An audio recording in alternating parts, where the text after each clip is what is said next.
د داسې موټرو او ټکسیو انځورونه چې پرواز کوي د هالیوډ په ځینو فلمونو کې لا وختي کارول شوي دي، خو څوک نه پوهېدل چې په حقیقت کې به دغه ډول الوتونکي موټر څه ډول ښکاري. د نن ورځې واقعیت بیا دا دی، ډېر نوي تاسیس شوي شرکتونه د الوتونکو ټکسیو پر طرحو باندې کار کوي چې پر برېښنا چلیږي.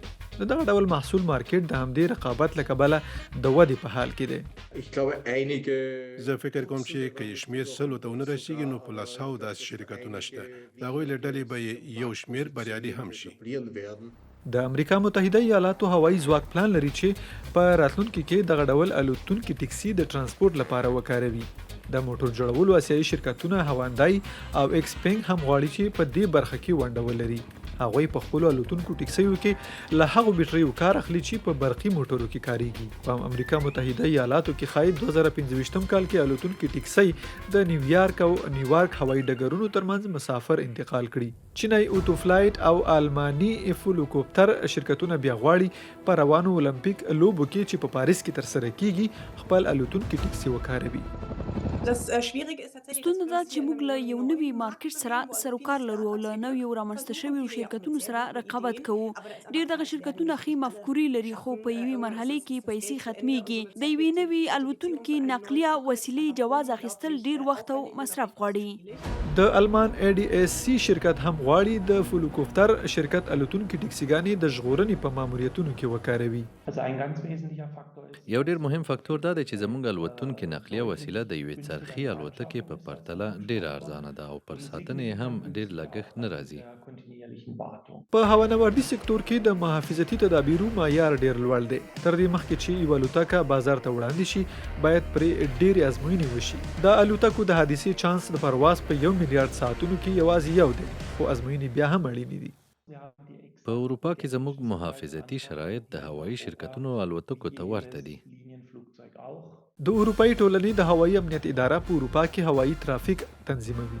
د الوتونکو ټکسیګانو لپاره هم روښانه قوانین په پام کې نیول شوي دي. دا د پیلوټانو لپاره د یو بدلون په معنا ده. هغوی نو باید اوس نوي زده کړې وکړي او نوي جوازونه ترلاسه کړي. په هغو قوانینو کې چې موږ همدا اوس خپاره کړي دي، موږ په دې تصور یو چې یو پیلوټ له تجارتي جواز سره، هغه یا د مسافر وړونکي او یا هم د څرخي الوتکې وي، له لایسنس سره راځي. دا یوه مشخصه وړتیا او مهارت دی. فولوکوپتر لومړی شرکت و چې د پیلوټانو د روزنې جواز یې ترلاسه کړ. هغوی اوس د روزنې د یو پروګرام د رامنځته کولو په حال کې دي. موږ داسې پیلوټانو ته اړتیا لرو چې تجارتي جواز ولري او یا یې مسافر وړونکي او یا هم څرخي الوتکې چلولي وي. موږ بیا هغوی ته اړینه روزنه ورکوو. د روزنې یوه مهمه برخه دا ده چې پیلوټان باید په بیړنیو حالاتو کې لکه واورې، طوفان او د قوي بادونو په صورت کې د الوتونکي ټکسي د کنټرول وړتیا ولري. او یا دا چې که د الوتونکي ټکسي ټکنالوژي کار نه کوي نو هغوی باید پوه وي چې څه وکړي. د الوتکې پورته کول او بیرته کېنول په ځانګړې توګه د پیلوټانو لپاره سخت وي. که تاسو د ورځې په جریان کې څو وارې الوتونکي ټکسي ته پرواز ورکړئ او بیرته یې کېنوئ، د احصایو له مخې همدا 2 مرحلې دي چې پکې د یوې حادثې امکان ډېر دی. نو همدا له فشاره ډک شرایط د کاري ساعتونو د تنظیم بشپړو نویو قوانینو ته اړتیا لري. په ورځ کې د الوتکې د پورته کولو او بیرته کېنولو شمیر او په منځ کې د پیلوټانو د استراحت دوره باید د الوتونکو ټکسیو لپاره له سره تنظیم شي. اتومات او په خپله کارکوونکي سیستمونه هم باید رامنځته شي چې د پرواز امنیت لا لوړ شي. فولوکوپتر غواړي په راتلونکي کې د ټکسي قیمتي خدمات وړاندې کړي چې بیه به یې د کیلومتر پر سر شاوخوا 12 یورو وي. کله چې موږ د خپلو الوتونکو وسیلو شمیر لوړ کړو نو بیا کولی شو د هوایي ټکسي په برخه کې فعالیت وکړو او د بیلګې په توګه به بیا موږ د نن ورځې قیمتي ټکسیانو او یا هم اوبر بلاک په څیر فعالیت کولی شو. الوتونکي ټکسي کېدای شي په راتلونکي کې هوایي ډګر ته د مسافرو د لیږدولو په خاطر وکارول شي. د دې خدماتو د وړاندې کوونکو لپاره یوه ګټوره موضوع ده چې په دې برخه کې کېدای شي هوایي شرکتونه هم پانګونه وکړي.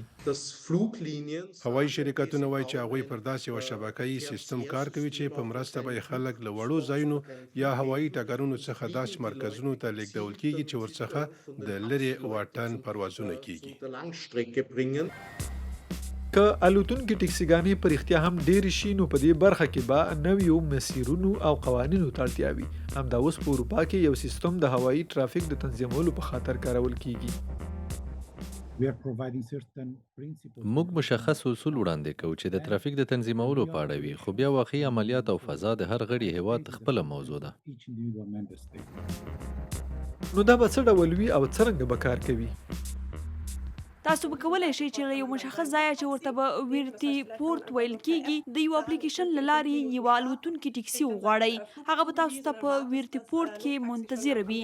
بیا نو هغه تاسو یو بل موقعیت ته چې په همدې یو بل ښار کې به وي انتقالوي. تاسو هغه هر ځای ته چې غواړئ رسولی شي. د هوایي ټیکسیانو د مارکیټ پوتنسیال ډیر لوړ دی. تر 2050 کال پورې ښایي په ټوله نړۍ کې په 500 ښارونو کې الوتونکې ټیکسي فعاله وي. You are fired. Goodbye, Mr. Dallas.